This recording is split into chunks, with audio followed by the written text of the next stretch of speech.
नमस्कार दोस्तों, स्वागत है आप सभी का हमारे यूट्यूब चैनल पे। आज हम लोग हिंदी ग्रामर के सभी महत्वपूर्ण टॉपिक पढ़ लेंगे। इस एक वीडियो से आपका पूरा हिंदी व्याकरण कवर हो जाएगा। सबसे पहले ये देख लेते हैं कि इस वीडियो में हम कौन कौन से टॉपिक कवर करेंगे। नंबर 1, संज्ञा, सर्वनाम, लिंग, वचन, कारक, क्रिया, काल, वाच्य, वाक्य रचना, विशेषण, क्रिया विशेषण, संधि, समास, छंद, भाषा एवं बोली, उपसर्ग एवं प्रत्यय। मतलब एक ही वीडियो से आपके ये 16 चैप्टर बिल्कुल क्लियर हो जाएंगे और आने वाले सभी एग्ज़ाम्स के लिए ये वीडियो बहुत ही महत्वपूर्ण होगा। चलिए शुरू करते हैं हम सबसे पहले संज्ञा से। संज्ञा 5 प्रकार की होती है, लेकिन याद रखना अगर जो आपसे पूछी जाए मुख्य रूप से संज्ञा कितने प्रकार की होती है तो आपका आंसर 3 प्रकार होता है। ठीक है, 5 प्रकार की संज्ञा कौन कौन सी होती है, ये बहुत ज़्यादा क्वेश्चन पूछा जाता है, इसको पढ़ लेते हैं। नंबर 1, व्यक्तिवाचक संज्ञा। तो व्यक्तिवाचक संज्ञा में जितने भी पर्टिकुलर नेम होते हैं जैसे कि अजय, विजय, रमन, रावण, राम, ये सब पर्टिकुलर नाम व्यक्तिवाचक संज्ञा के अंतर्गत आते हैं। नेक्स्ट है जातिवाचक संज्ञा। जातिवाचक संज्ञा ऐसे संज्ञाएं, ऐसे नाम, ऐसे कर्ता जो एक संपूर्ण जाति का बोध कराते हैं, जैसे कवि, घोड़ा, बहुत, भाई। इस तरीके के जितने भी चीज़ें होती हैं, जितने भी कर्ता होते हैं, इनको जातिवाचक संज्ञा कहते हैं। समूहवाचक संज्ञा ऐसे शब्द जो एक समूह का बोध कराते हैं, समूहवाचक संज्ञा कहलाते हैं, जैसे सेना, पुलिस।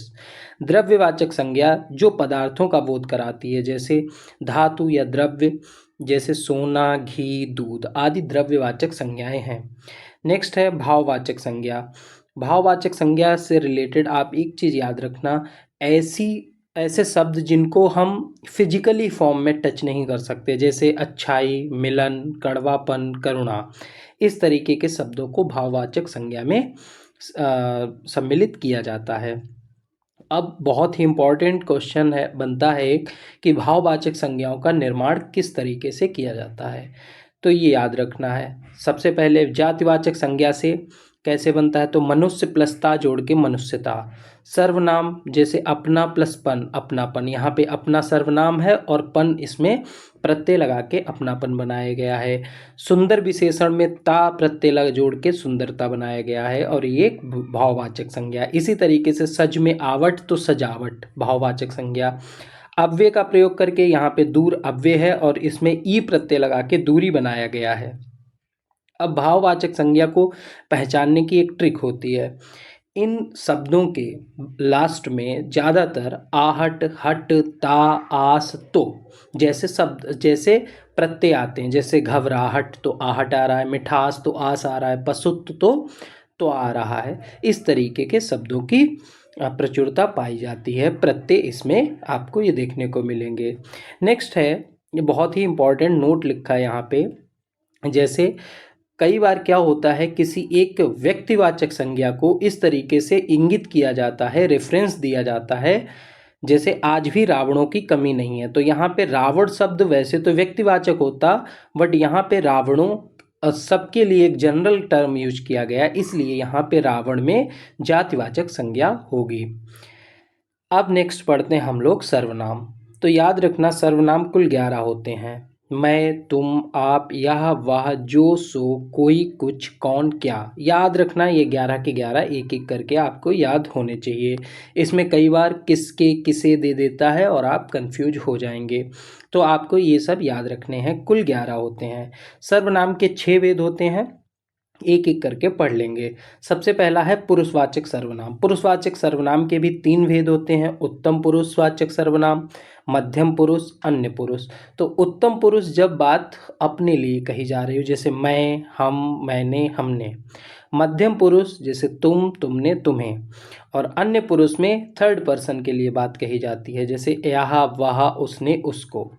इस तरीके से पुरुषवाचक के 3 होते हैं। अब नेक्स्ट है निश्चयवाचक। ऐसे सर्वनाम जो किसी निश्चित व्यक्ति या वस्तु के लिए यूज किए जाते हैं, निश्चयवाचक सर्वनाम कहलाते हैं, जैसे यह, वह, ये, वे। अनिश्चयवाचक सर्वनाम ऐसे सर्वनाम जो किसी अनिश्चित व्यक्ति के लिए यूज किए, व्यक्ति या वस्तु के लिए यूज किए जाते हैं, अनिश्चयवाचक सर्वनाम कहलाते हैं, जैसे कोई, कुछ, किसी या फिर किन्हीं। नेक्स्ट है प्रश्नवाचक सर्वनाम, ऐसे शब्द जिनको क्वेश्चन पूछने के लिए यूज किया जाता है प्रश्नवाचक सर्वनाम कहे जाते हैं। जैसे कौन, क्या, कहाँ, क्यों, किसको, किसे। यहाँ पे याद रखना, कौन का प्रयोग लिविंग थिंग्स के लिए मतलब सजीव वस्तुओं के लिए होता है, जबकि क्या का प्रयोग नॉन लिविंग यानी कि निर्जीव वस्तुओं के लिए किया जाता है। नेक्स्ट है संबंधवाचक सर्वनाम, ऐसे सर्वनाम जो एक जोड़े में यूज होते हैं, जैसे जैसा, वैसा, जिसकी, उसकी, यद्यपि, तथापि, वहाँ, यहाँ। इस तरीके के सर्वनाम को संबंधवाचक सर्वनाम कहा जाता है और इन्हीं सर्वनामों से मिलकर मिश्र वाक्य बनते हैं, ये आपको याद रखना है। नेक्स्ट है निजवाचक सर्वनाम। निजवाचक सर्वनाम ऐसे सर्वनाम जो अपने आप द्वारा किए गए कार्यों के लिए यूज किया जाता है, जैसे आप ही, अपने आप, स्वतः, स्वयं, खुद, निज। ये अपने लिए यूज किए जाते हैं। याद रखना, अपने लिए जब यूज किया जाए आप तो निजवाचक सर्वनाम होता है, और आप जब दूसरे के लिए यूज किया जाता है तो वहाँ पे पुरुषवाचक मध्यम पुरुष होता है। अब नेक्स्ट टॉपिक है लिंग। लिंग दो प्रकार के होते हैं हिंदी में, पुल्लिंग और स्त्रीलिंग। याद रखना, नपुंसक लिंग हिंदी में नहीं माना जाता है, वो संस्कृत में माना जाता है, ये बात आपको याद रखनी है।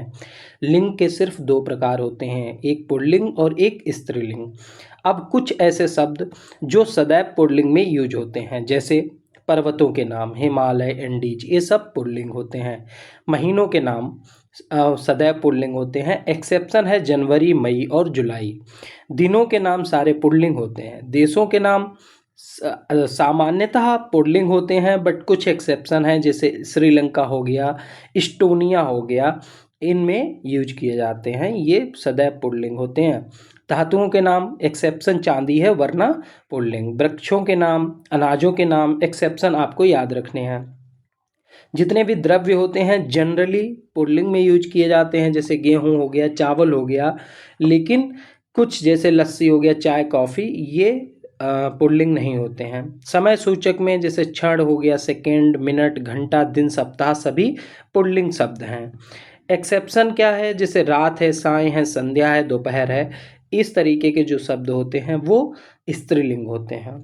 वर्णमाला के जितने भी अक्षर आ होता है, आ का, खा, गा, घाड़ा, चाछा, जो भी हो, ये सभी पुल्लिंग होते हैं, बट कुछ एक्सेप्शन हैं, जैसे ई री। तो ये सब ई री एक्सेप्शन होते हैं और बाकी सदैव पुल्लिंग होते हैं। अब कुछ शब्द देख लेते हैं जो सदैव स्त्रीलिंग में यूज किए जाते हैं, तो उनमें आती हैं तिथियां। जितनी भी भाषाएं हैं, इंग्लिश, हिंदी, चाइनीज, सभी स्त्रीलिंग। लिपियां जैसे देवनागरी लिपि, खरोष्टी लिपि, ब्राह्मी लिपि। नदियां गंगा, यमुना, सरस्वती, जनरली सभी स्त्रीलिंग होती हैं। नक्षत्र और लताएं, ये सभी स्त्रीलिंग होते हैं। अब एक शब्द कभी कभी पूछ लिया जाता है, जैसे डॉक्टर हैं, वकील हैं, राष्ट्रपति हैं, प्रधानमंत्री हैं, तो या तो ये पद के नाम होते हैं या प्रोफेशन के नाम होते हैं, तो इनको उभय लिंग। लेकिन ये तभी होगा जब किसी पद या फिर प्रोफेशन का नाम हो, यानी कि कॉमन जेंडर हो, तो उसे उभय लिंग का नाम दिया जाता है। अच्छा, स्त्रीलिंग और पुल्लिंग जो सदैव वाले हैं यही आपको याद करने हैं, वरना लिंग चैप्टर में सिर्फ एक ट्रिक आपको यूज करनी है। क्या यूज करनी है? सही से सुनिएगा इस बात को। किसी भी सेंटेंस को पूरा करो, जैसे एक गिलास पानी लाओ, एक गिलास पानी लाओ, या मैंने पानी पिया, या मैंने चाय पी। अब दो शब्द देखो, मैंने पानी पिया, तो मैं ये तो नहीं बोलूँगा मैंने पानी पी, तो पानी यहाँ पे क्या होगा? पुल्लिंग होगा। जबकि मैंने चाय पी, तो यहाँ पे चाय स्त्रीलिंग हो जाएगा।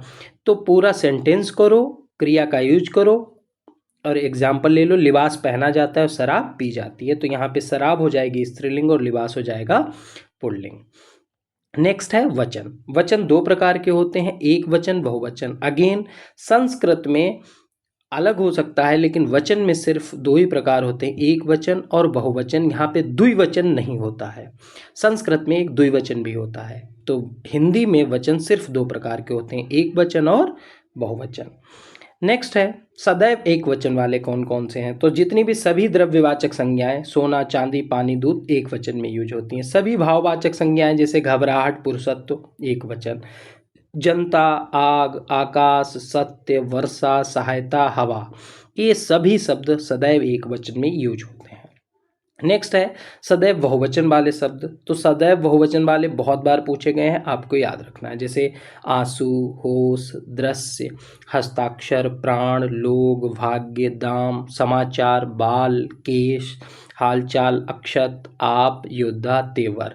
आपको याद रखने हैं, सारे के सारे शब्द आपको याद रखने हैं। ये सदैव बहुवचन में यूज होते हैं और ये एग्जाम में बहुत पूछे जाते हैं।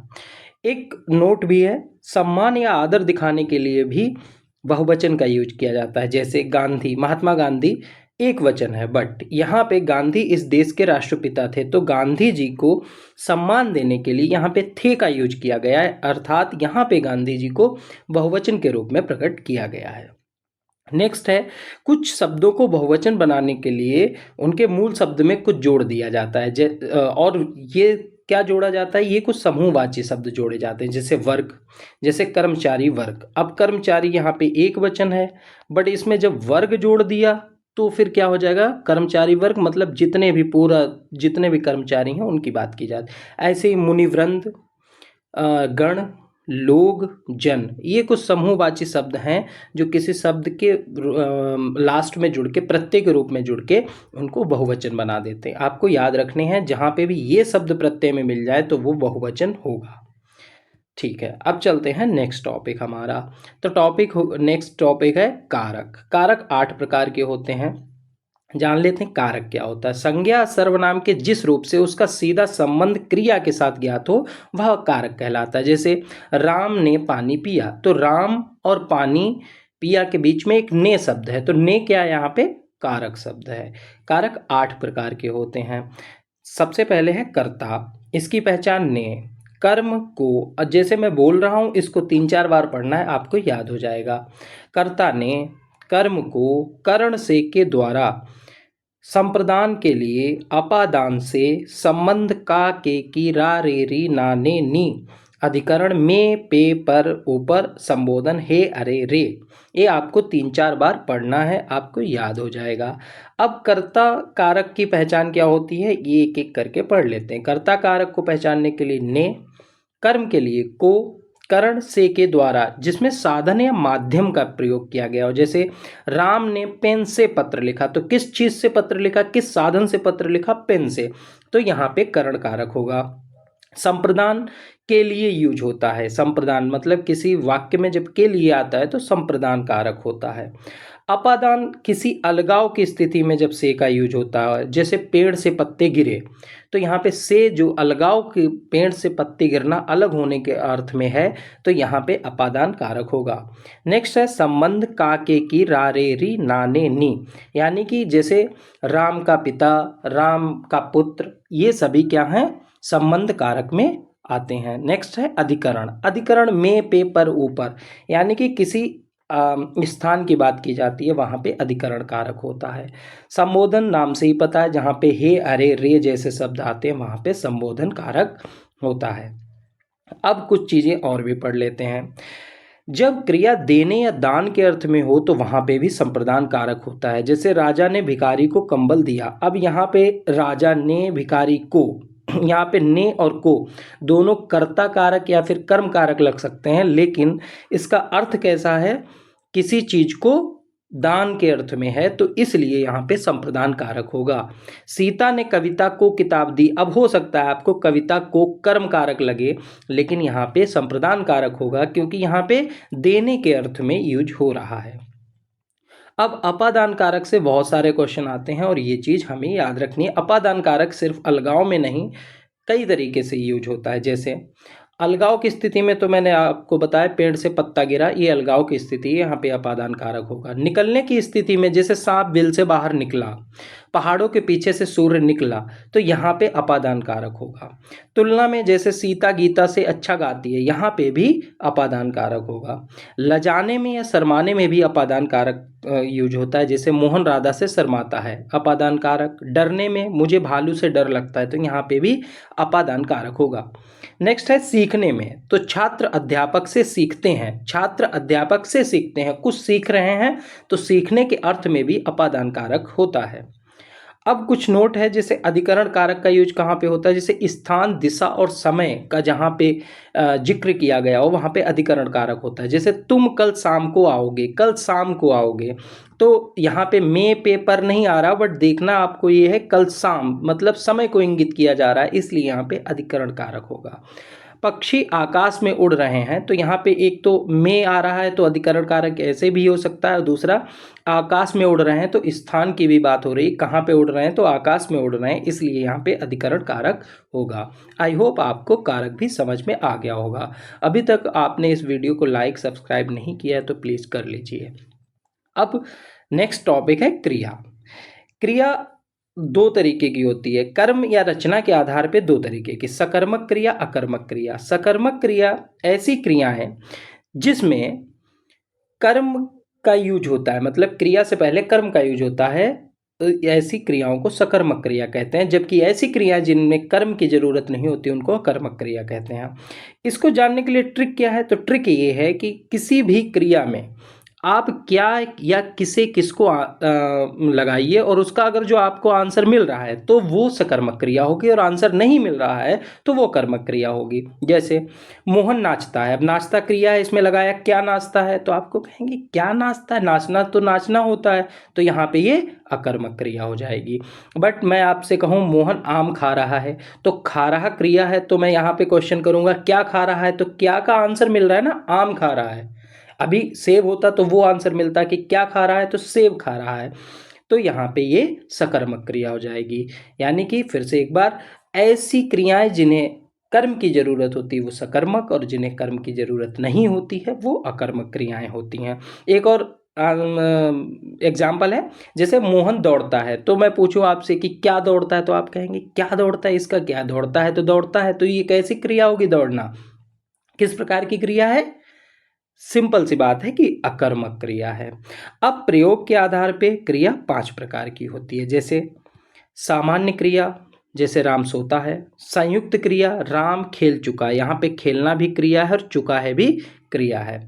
नाम धातु क्रिया, ऐसी क्रियाएं जो संज्ञा या विशेषण से बनती हैं, जैसे रंग क्या है, संज्ञा है, उसमें ना लगा दिया तो रंगना हो गया और ये नाम धातु क्रिया हो गई। ऐसे ही धिक्कारना, बिलगाना, बतियाना, स्वीकारना, अपनाना, इसकी एक ट्रिक होती है, इनमें अंगना ना करके आता है, जैसे बतियाना, स्वीकारना, अपनाना, तो ये ऐसी क्रियाओं को नाम धातु क्रिया कहते हैं।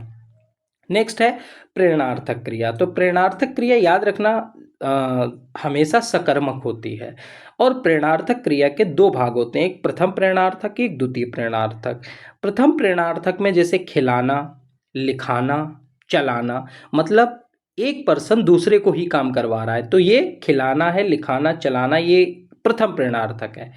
बट एक और कंडीशन बनती है कि पहला व्यक्ति दूसरे के द्वारा तीसरे का काम करवा रहा है, तो इस केस में क्या होगा कि द्वितीय प्रेरणार्थक क्रिया का काम होगा। जैसे खिलवाना, लिखवाना, चलवाना, मैं समझाता हूँ। जैसे राम ने सीता से मोहन का पत्र लिखवाया, तो यहाँ पे 3 लोग आ गए, तो यहाँ पे खिलवाना, लिखवाना, चलवाना द्वितीय प्रेरणार्थक। याद रखना, खिलाना, लिखाना, चलाना प्रथम प्रेरणार्थक, खिलवाना, लिखवाना, चलवाना द्वितीय प्रेरणार्थक। अब नेक्स्ट चलते हैं 5वां, पूर्वकालिक क्रिया। ऐसी क्रियाएं जो एक काम के बाद दूसरी हुई हो तुरंत, तो इस तरीके की क्रियाओं को पूर्वकालिक क्रिया कहते हैं। और इसकी ट्रिक क्या होती है कि धातु में कर या करके लगा के इसका यूज होता है। जैसे मोहन पढ़कर सो गया, अनाज उठाकर रख देना, तो कोई भी चीज कर या करके तुरंत कोई दूसरा काम करना, इस तरीके की क्रियाओं को पूर्वकालिक क्रिया कहते हैं। अब यहाँ पे अब जिस तरीके से क्वेश्चन बन रहे हैं आजकल, तो संयुक्त क्रिया के भी आपको भेद पढ़ लेने चाहिए। संयुक्त क्रिया के 11 भेद होते हैं, जैसे आरंभ बोधक, समाप्ति बोधक, अवकाश बोधक, अनुमति बोधक, नित्यता बोधक, आवश्यकता बोधक, निश्चय बोधक, इच्छा बोधक, अभ्यास बोधक, शक्ति बोधक, पुनरुक्त संयुक्त क्रिया। तो ये भी आपको याद रखने हैं क्योंकि क्वेश्चन बहुत टफ पूछे जाते हैं। अब नेक्स्ट है क्रिया 4 शब्दों से मिलकर बनती है। कौन कौन से शब्दों से मिलकर बनती है, तो आपको याद रखना है, धातु से मिलके, संज्ञा या सर्वनाम या फिर विशेषण से मिलकर बनती है। क्रिया 4 शब्दों से मिलकर बन सकती है, धातु, संज्ञा, सर्वनाम, विशेषण। जो धातु से मिलकर बनती है उसको तो सामान्यतः क्रिया ही कहते हैं, लेकिन संज्ञा और विशेषण से जो मिलकर बनती है इसको नाम धातु क्रिया भी कहते हैं, अभी हम लोगों ने पढ़ा है। अब क्रिया के कुछ अन्य भेद भी होते हैं, जैसे असमापिका क्रिया। संज्ञा सर्वनाम के साथ या पहले प्रयोग किए जाने वाली क्रियाएं ये असमापिका क्रियाएं कहलाती हैं। जैसे सोता हुआ बच्चा, अब बच्चा है संज्ञा सर्वनाम है, उससे पहले जो क्रिया यूज हुई है, जैसे सोता हुआ बच्चा। कल कल करता हुआ जल, जल क्या है संज्ञा है, उससे पहले जो यूज हुई है कल कल करता हुआ जल, तो इसको असमापिका क्रिया कहते हैं। नेक्स्ट है तात्कालिक क्रिया। ये तुरंत समाप्त हुई होती है, मतलब एक क्रिया के ठीक बाद ही दूसरी भी क्रिया होती है, इस तरीके की क्रिया को तात्कालिक क्रिया। याद रखना, पूर्वकालिक में एक क्रिया पहले समाप्त की जाती है और वहां पे कर या करके यूज होता है। ये तात्कालिक है, एक क्रिया समाप्त होने के बाद दूसरी की जाएगी। जैसे मैंने जाते ही पढ़ाई की, यहाँ पे आपके लिए ठीक बाद ही, मतलब ही शब्द पकड़ना है। मैंने जाते ही पढ़ाई की, बच्चा नहाते ही सो गया। फिर से मैं याद दिला दूं, पूर्वकालिक क्रिया में आपको क्या पकड़ना था, पूर्वकालिक में आपको पकड़ना था कर या करके, और आपको तात्कालिक क्रिया में क्या पकड़ना है, ही। तो इसमें कंफ्यूजन नहीं होना चाहिए। नेक्स्ट है अनुकरणात्मक क्रिया। अनुकरणात्मक क्रिया कैसी होती है, एक ही शब्द को अनुकरण होता है, जैसे हिनहिनाना, भिन भिनाना, बुदबुदाना, इस तरीके की क्रियाएं अनुकरणात्मक क्रियाएं कहलाती हैं। नेक्स्ट टॉपिक है काल। काल हिंदी में 3 प्रकार के होते हैं, वर्तमान काल, भूतकाल, भविष्यकाल। वर्तमान काल, भूतकाल और भविष्यकाल, इनके भी अपने आप में भेद हैं। चलो एक एक करके हम लोग पढ़ लेते हैं। पहला है भूतकाल। भूतकाल के 6 भेद होते हैं, जैसे सामान्य भूतकाल, इसमें क्या, क्रिया के बाद एक फुल स्टॉप होता है, जैसे श्याम ने पत्र लिखा, लिखा क्रिया है और तुरंत फुल स्टॉप है। आसन्न भूत, आसन्न भूतकाल कब होता है, जब क्रिया के साथ है, हूँ आदि शब्दों का प्रयोग किया जाता है। जैसे श्याम ने पत्र लिखा है, लिखा क्रिया है, उसके साथ है का यूज हुआ है, तो यहाँ पे आसन्न भूत हो जाएगा। नेक्स्ट है पूर्ण भूत। तो क्रिया के साथ जब था, थी, थे का प्रयोग हो तो इस तरीके के वाक्यों में पूर्ण भूत हो जाएगा। जैसे श्याम ने पत्र लिखा था। अपूर्ण भूत, तो लास्ट में रहा था, रही थी, ता थी, ता थे, ते थे आदि शब्द आएंगे। जैसे श्याम पत्र लिख रहा था या फिर लिखता था, इस तरीके के जो वाक्य होंगे अपूर्ण भूत कहलाएंगे। नेक्स्ट है संदिग्ध भूत। संदिग्ध भूत में क्रिया के साथ होगा, होगी, होगे आदि शब्द आएंगे। जैसे श्याम ने पत्र लिखा होगा। हेतु हेतु मत भूत में कंडीशन होगी, जैसे यदि वर्षा होती तो फसल अच्छी होती। जब कंडीशन दी जाए तो यहाँ पे हेतु हेतु मत भूतकाल होता है। नेक्स्ट है वर्तमान काल। वर्तमान काल 5 तरीके के होते हैं। सबसे पहले सामान्य वर्तमान, इसके लास्ट में क्या आता है, ता है, ती है, ते हैं। श्याम पत्र लिखता है, तो वर्तमान काल कौन सा, सामान्य वर्तमान। तात्कालिक या फिर अपूर्ण वर्तमान काल कौन सा होता है, ऐसे वाक्य जिनके अंत में रहा है, रही है, रहे हैं आदि शब्द आते हैं। जैसे श्याम पत्र लिख रहा है। अब यहाँ पे एक ट्रिक याद रखना, पूर्ण वर्तमान और आसन्न भूत एक ही होते हैं और इनमें क्रिया प्रत्यक्ष यूज की जाती है। जैसे श्याम पत्र लिख चुका है, इसको आप आसन्न भूतकाल भी कह सकते हैं और पूर्ण वर्तमान काल भी कह सकते हैं, दोनों में कोई अंतर नहीं होता है। नेक्स्ट है संदिग्ध वर्तमान। ऐसे वाक्य जिनके अंत में रहा होगा, रही होगे, ता होगा, ती होंगे आदि शब्द आते हैं। जैसे श्याम पत्र लिख रहा होगा, तो श्याम पत्र लिख रहा होगा, इसमें संदिग्ध वर्तमान काल है। जबकि संभाव्य वर्तमान काल, जिसमें शायद या फिर लगता है शब्दों का प्रयोग हो, वहां पे संभाव्य वर्तमान काल होता है। जैसे शायद श्याम ने पत्र लिखा हो, यहाँ पे शायद शब्द आया, इसलिए यहाँ पे संभाव्य वर्तमान काल होगा। नेक्स्ट है भविष्य। तो भविष्य काल के 3 भेद होते हैं, सामान्य भविष्य काल, संभाव्य भविष्यकाल और हेतु हेतु मत। तो हेतु हेतु मत तो याद रखना कि जहाँ पे कंडीशन आए, जैसे अगर विराट खेलेगा तो इंडिया जीत जाएगा, वह कमाए तो खाए, इस तरीके के जो शब्द होते हैं इनको हेतु हेतु मद भविष्यकाल कहते हैं। संभाव्य में याद रखना कि भविष्य में संदेह किया जा रहा हो, वर्तमान में संदेह तो संभाव्य वर्तमान, और अगर जो भविष्य में संदेह किया जा रहा हो तो फिर संभाव्य भविष्य। जैसे शायद आज वह आए, मतलब आगे की बात लेकिन फिर भी संदेह है तो शायद आज वह आए, शायद हमारा देश विकसित हो जाए, तो इस तरीके के संभाव्य भविष्यकाल। सामान्य आप याद रखना कि इन वाक्यों के अंत में गाहे गीहे गेहे आदि शब्द आते हैं। जैसे श्याम पत्र लिखेगा, ठीक है, गागी गे आदि शब्द आते हैं, यहाँ पे सामान्य भविष्यकाल होता है। नेक्स्ट वाच्य, बहुत इंपॉर्टेंट है वाच्य। वाच्य 3 प्रकार के होते हैं, कर्तवाच्य, कर्मवाच्य और भाववाच्य।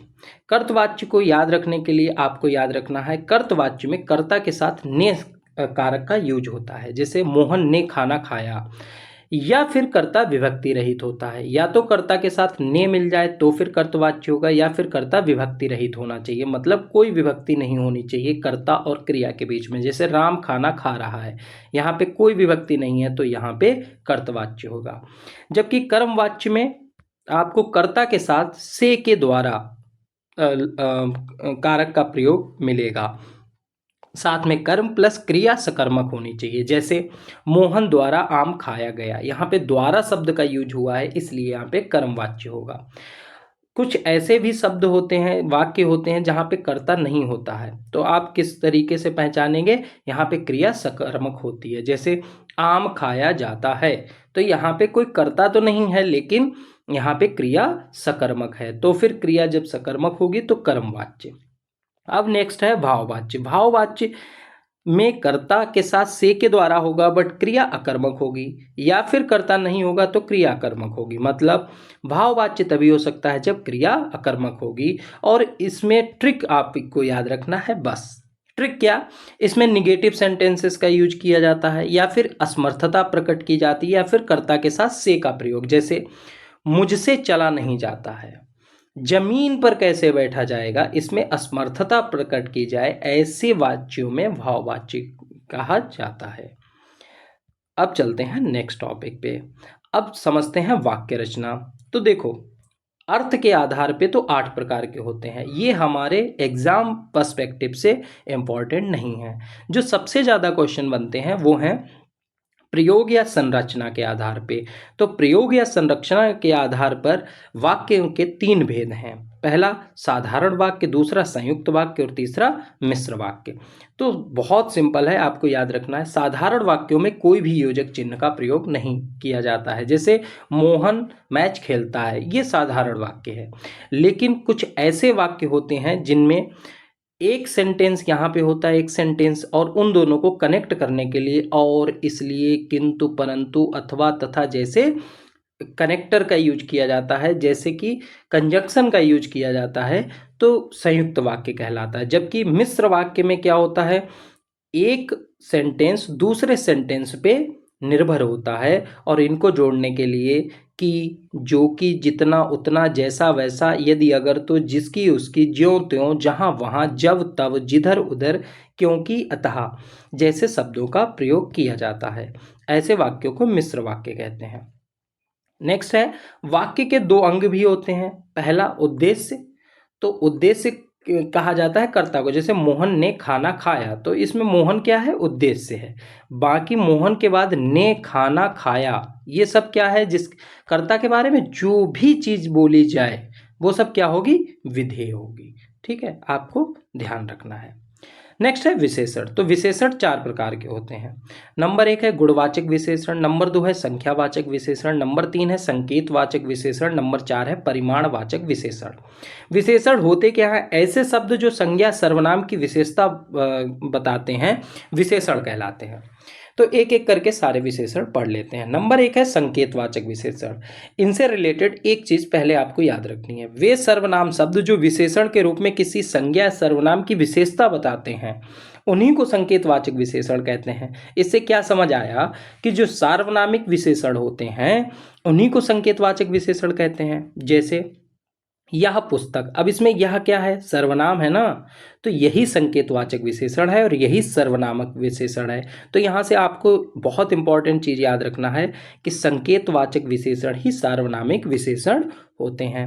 नेक्स्ट है गुणवाचक विशेषण, ऐसे शब्द जो किसी संज्ञा सर्वनाम के गुणों के बारे में बताते हैं, मतलब कैसा या कैसी का आंसर अगर जो आपको मिल जाए तो वहाँ पे गुणवाचक विशेषण होता है। ये किस तरीके के चीज़ों को बताते हैं, जैसे आकार, प्रकार, गुण, दोष, रंग, रूप, स्वभाव, अवस्था, स्थिति, दिशा, स्थान, स्वाद, देश काल आदि चीज़ों के बारे में बताएं तो उसे गुणवाचक विशेषण कहते हैं। नेक्स्ट है संख्यावाचक विशेषण। संख्यावाचक विशेषण दो प्रकार के होते हैं, एक तो निश्चित संख्यावाचक विशेषण, एक अनिश्चित संख्यावाचक विशेषण। निश्चित में 1, 2, 3, 2 गुना, 3 गुना, 4 गुना आदि। अनिश्चित में कुछ, कई, सब, बहुत, थोड़े। लेकिन याद रखना कि ये जो कुछ, कई, सब, बहुत, थोड़े है ना, ये भी काउंटेबल होना चाहिए। जैसे मैंने बोला कुछ पेंसिल्स हमारे हाथ में हैं, तो पेंसिल मुझे एग्जैक्ट नहीं पता है, बट अगर जो मैं काउंट करना चाहूँ तो काउंट कर सकता हूँ। बट मैं क्या बोल सकता हूँ, कुछ चावल मेरी मुट्ठी में है, क्योंकि अगर जो मैं चाहूँगा भी तब भी वो द्रव्य है और उसको हम माप नहीं सकते। तो यहाँ पे संख्यावाचक विशेषण तो होगा, बट यहाँ पे कुछ, कोई, थोड़े, सबका यूज तो होगा, बट वो संख्यावाचक नहीं परिमाणवाचक होगा चावल के केस में। अभी हम परिमाणवाचक भी पढ़ेंगे तो और ज़्यादा क्लियर हो जाएगा। निश्चित संख्यावाचक विशेषण के भी 5 प्रकार होते हैं, 5 भेद होते हैं। नंबर 1 गणनावाचक, ऐसे जहाँ पे गणना की जाती है, जैसे 1, 2, 3 ये पूर्ण होते हैं और 1/2, 1/4, 7/8 आदि अपूर्ण हैं। ठीक है। नेक्स्ट है क्रमवाचक। क्रमवाचक जैसे पहला, दूसरा, तृतीय, चतुर्थ, पंचम, इस तरीके के। आवृत्तिवाचक, ऐसे शब्द जो किसी शब्द की आवृत्ति को बताए, जैसे 2 गुना, 3 गुना, 4 गुना। समुदाय बोधक, समुदाय का बोध करा, जैसे तीनों, चारों, पांचों, छयों। प्रत्येक बोधक में एक एक व्यक्ति का यूज हो, जैसे प्रत्येक, हर एक, एक एक करके। ठीक है। नेक्स्ट है परिमाणवाचक। परिमाणवाचक विशेषण का यूज पदार्थों के लिए किया जाता है। इसमें भी 2 प्रकार के होते हैं, एक तो निश्चित परिमाणवाचक, एक अनिश्चित परिमाणवाचक। निश्चित परिमाणवाचक जैसे 2 मीटर कपड़ा, 5 किलो चावल, 7 लीटर दूध। अनिश्चित में जैसे थोड़ा दूध, बहुत ज़्यादा पानी, कम पानी, ज़्यादा, अधिक, जरा सा, खूब, और ये अनकाउंटेबल होने चाहिए। इस तरीके के अनिश्चित परिमाणवाचक विशेषण होते हैं। अब समझ लेते हैं प्रविशेषण किसे कहते हैं। तो विशेषण की भी जो विशेषता बताने वाले शब्द होते हैं उनको प्रविशेषण कहते हैं। जैसे बहुत तेज विद्यार्थी, अब इसमें विद्यार्थी क्या है, संज्ञा है। इस विद्यार्थी का विशेषता क्या है, तेज, और ये विशेषण हो गया। और विशेषण की भी विशेषता कौन बता रहा है, बहुत, तो बहुत क्या है, प्रविशेषण है। अब नेक्स्ट है प्रयोग के आधार पर। प्रयोग के आधार पर विशेषण 2 प्रकार के होते हैं, एक तो है विशेष्य विशेषण या फिर इसको उद्देश्य विशेषण भी कहते हैं, और एक है विधेय विशेषण। विशेष विशेषण जब संज्ञा सर्वनाम से पहले विशेषण का यूज किया जाए तो उसे विशेष विशेषण या फिर उद्देश्य विशेषण कहते हैं, जबकि किसी भी संज्ञा सर्वनाम के बाद अगर जो विशेषण का प्रयोग किया जाए तो उसे विधेय विशेषण कहते हैं। जैसे आम यहाँ पे संज्ञा है और इसका विशेषण शब्द बाद में यूज किया गया है, इसलिए इसे विधेय विशेषण कहते हैं। विशेषण की 3 अवस्थाएं होती हैं, मूल अवस्था, उत्तर अवस्था और उत्तम अवस्था। जैसे मूल अवस्था का प्रयोग सामान्यतः किया जाता है जब उत्तर विशेषण का यूज किसी की तुलना करने के लिए किया जाता है, जैसे राम श्याम से सुंदर है। जबकि उत्तम का प्रयोग तुलना में सबसे ज़्यादा श्रेष्ठ बताने के लिए किया जाता है, जैसे राम अपनी कक्षा में श्रेष्ठ बालक है या सबसे सुंदर बालक है या फिर सबसे तेज बालक है, तो यहाँ पे उत्तम अवस्था होगी। तो विशेषण की 3 अवस्थाएं आपको याद रखनी है, मूल अवस्था, उत्तर अवस्था, उत्तम अवस्था। नेक्स्ट है विशेषण की रचना भी 4 प्रकार से की जाती है, संज्ञा से, सर्वनाम से, क्रिया से और अव्यय से। नेक्स्ट टॉपिक है क्रिया विशेषण।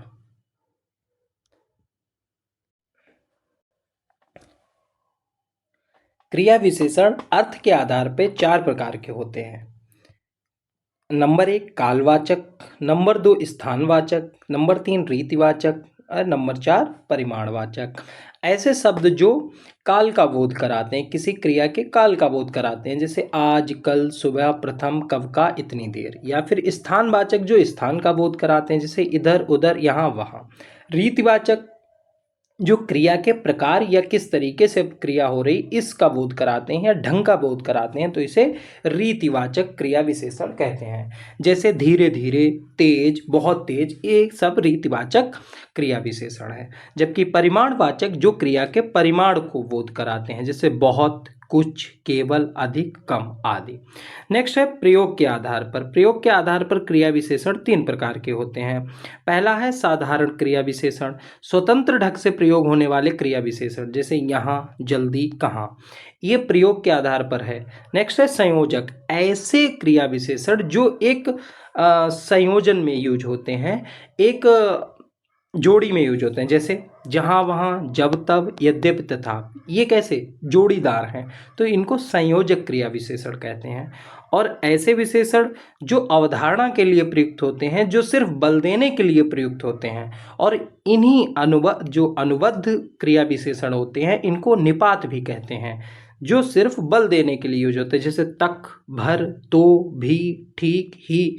जैसे मैंने ही ये काम किया है, आपको भी तो जाना चाहिए, तो ये सब निपात होते हैं और इनको अनुबद्ध क्रिया विशेषण भी कहा जाता है। अब चलते हैं, नेक्स्ट टॉपिक है हमारा संधि।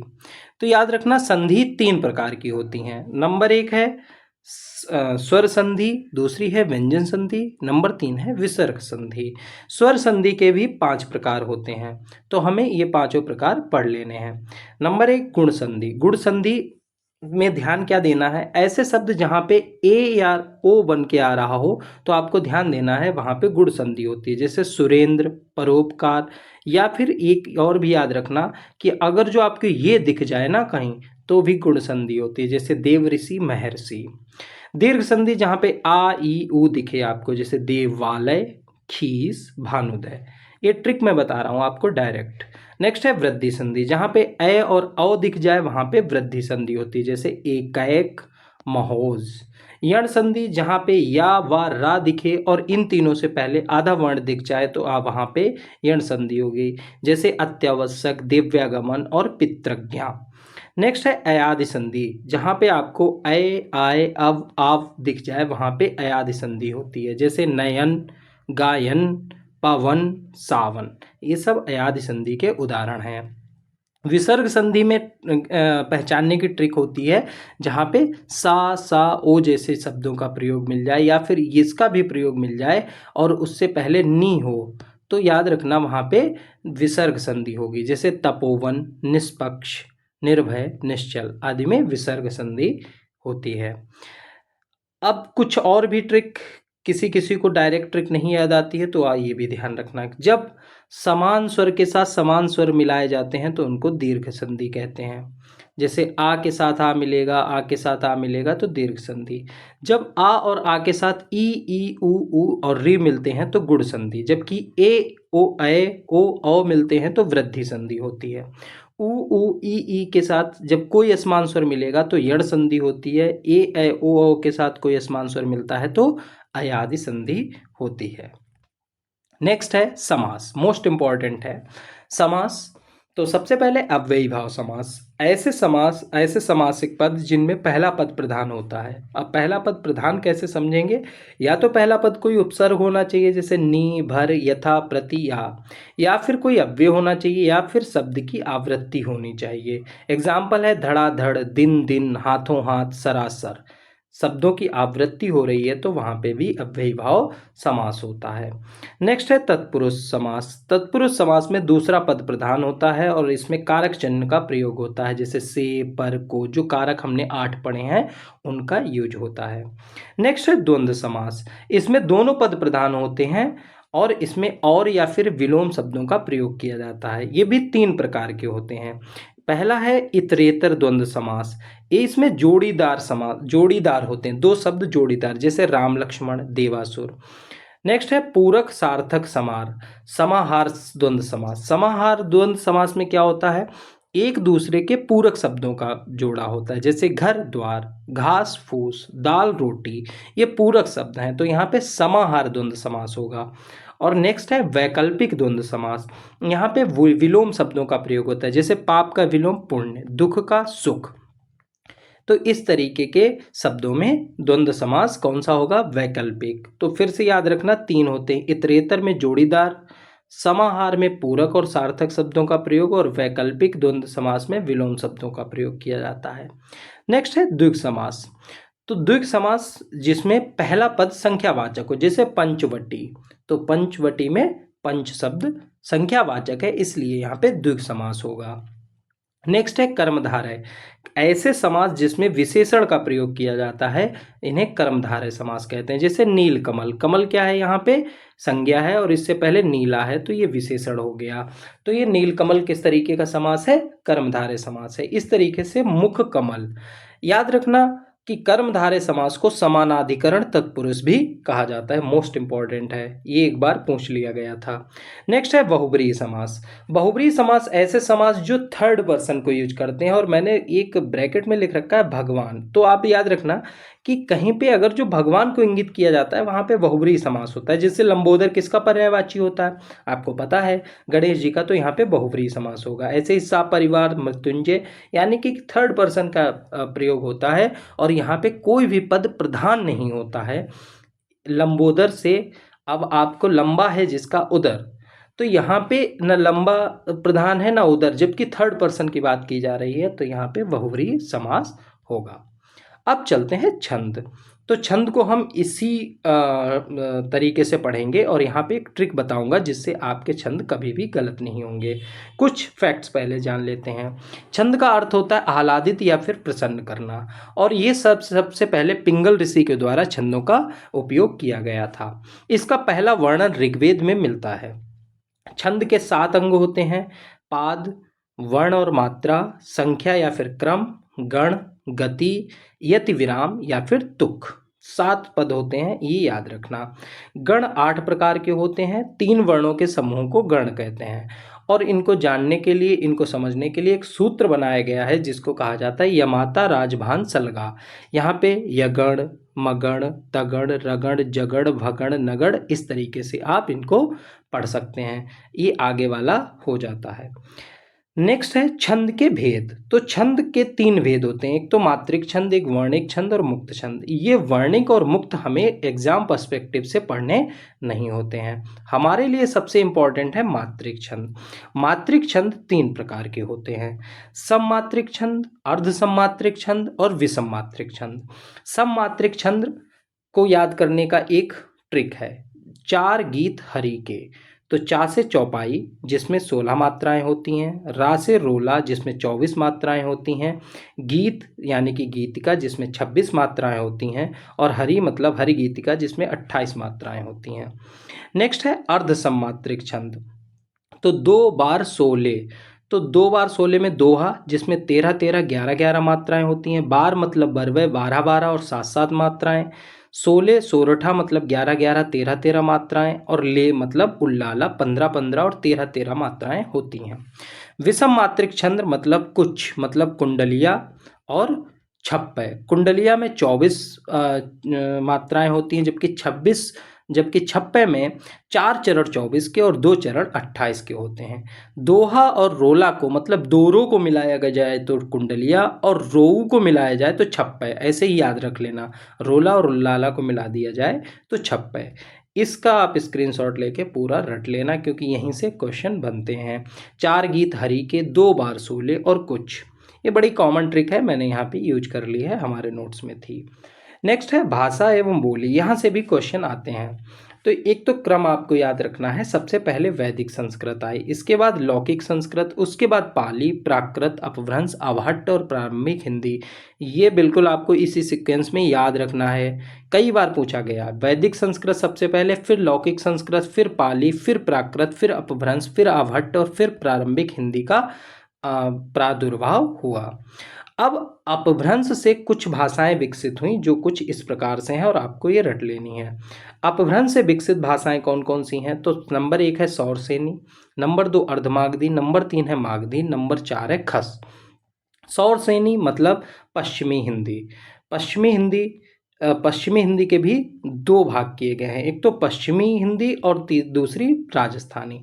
राजस्थानी के 5 मालवी, मेवाती, जयपुरी, हड़ौती और फिर मारवाड़ी। पश्चिमी हिंदी में कौन कौन सी आती है? तो बुंदेली, कन्नौजी, ब्रजभाषा, खड़ी बोली जिसको कौरवी भी कहते हैं, बांगरू जिसको हरियाणवी कहते हैं और दक्षिणी। ये पश्चिमी हिंदी के कुछ बोलियां हैं। अर्धमागधी में जो पूर्वी हिंदी में प्रचलित है, इसकी कौन कौन सी बोलियां हैं? तो याद रखनी अवधी, बघेली, छत्तीसगढ़ी। याद रखना छत्तीसगढ़ी। नेक्स्ट है मागधी। तो मागधी में आपको याद रखना है जो बिहार की तरफ बोली जाती हैं, बिहार से आगे जितनी भी बोलियां बोली जाती हैं वो सब मागधी में यूज की जाती हैं, जैसे बिहारी, बांग्ला, उड़िया, असमिया, मगही, मैथिली, भोजपुरी। ये सभी मागधी की उपबोलियां हैं। नेक्स्ट है खस। खस का मतलब ही होता है पहाड़ी बोलियां। तो मंडियाली, गढ़वाली, कुमायूनी, ये सब खस भाषाएं हैं, खस से डेवलप हुई भाषाएं हैं। अब कुछ अलग से भी याद कर लेते हैं, जैसे पैसाची से लहंदा और पंजाबी विकसित हुई है, महाराष्ट्री से मराठी और ब्रांचड़ से सिंधी। तो ये आपको ये तीनों याद रखना है।